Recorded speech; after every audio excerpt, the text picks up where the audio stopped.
Good morning. I'm Undersecretary Cabral, representing the Department of Public Works and Highways. And DPWH is strongly supporting and is one with the 99. You have seen this slide in all the earlier presentations, and we all want to subscribe to this ambition. So under the Philippine Development Plan, Department of Public Works and Highways plays a very important role in several of the key principles of spatial development. This includes integration of leading and lagging areas and urban-rural linkages through transportation networks, improvement of access to social services, identification of locations of major infrastructure to maximize their benefits. We will improve local, national, international connectivity and promote sustainable development and resiliency. A sustained increase in public infrastructure spending to 5% of GDP would add a total of 5 to 6% to GDP after 15 years. And again, this is supported by the Philippine Development Plan 2017-2022 from the overall strategic framework. And infrastructure development is seen as among the priority thrusts of the government as we move towards enhancing the social fabric, reducing inequality, and increasing the country's growth potential. For the first time, these major agencies are working together: DPWH, the Department of Budget and Management, the Department of Finance, the National Economic Development Authority, the Department of Transportation, and the BCDA are committed to deliver the boldest and most ambitious infrastructure development ever seen in the history of the Philippines. Are we ready to absorb this magnitude? Yes, we are.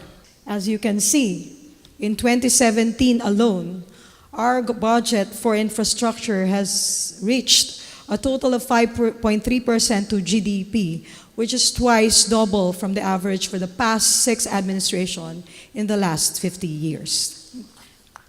This is equivalent to 8.4 trillion pesos, or roughly 1.6 to 1.8 trillion in 6 years. Roughly, we'll implement major infrastructure projects that are listed now in our Build portal. The high infrastructure projects are envisioned to increase the productive capacity of the economy, create jobs, increase our incomes, and strengthen the investment climate, leading to sustained inclusive growth.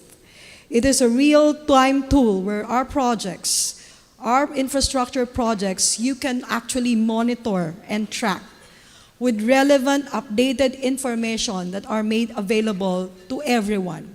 And I say everyone. The DPWH infrastructure program alone for 2017 is equivalent to 543.7 billion, which is roughly a significant increase from where we were back in 2011. We have major infrastructure program from the traffic decongestion to convergence and rural development program. We're implementing the tourism road infrastructure program and our convergence with the Department of Trade Industry, which is the roads leading to trade and industry. Our convergence with the Department of Transportation on making sure that we build ports and access roads to ports and airports. The Mindanao Logistic Infrastructure Network based on a master plan that we finished. And we are building also livable, sustainable, and resilient communities on top of implementing school buildings projects from the Department of Education's budget, as well as the farm-to-market road projects from the Department of Agriculture's budget. Again, we are following a blueprint, a master plan. The High Standard Highway Network Master Plan identifies major infrastructure projects, not just in Metro Manila, but also in other urban centers across the country. We also have in our priorities, one of them is the Luzon Spine Expressway, where it identified several critical expressways projects that are also identified in the said master plan. Flood control projects as well as building more bridges across Pasig River, Mangahan River, and Mangahan Floodway bridges.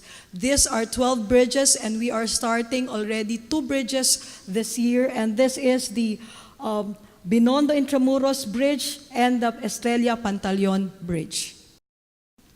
We are also studying and going to build linkages linking Luzon, Visayas, and Mindanao through long-span bridges, example of which is the Luzon-Samar Link Bridge, the Cebu-Bohol, the Bohol-Leyte, Leyte-Surigao, Cebu-Negros, and the Panay-Guimaras-Negros Link Bridge. We wanted to connect the archipelago.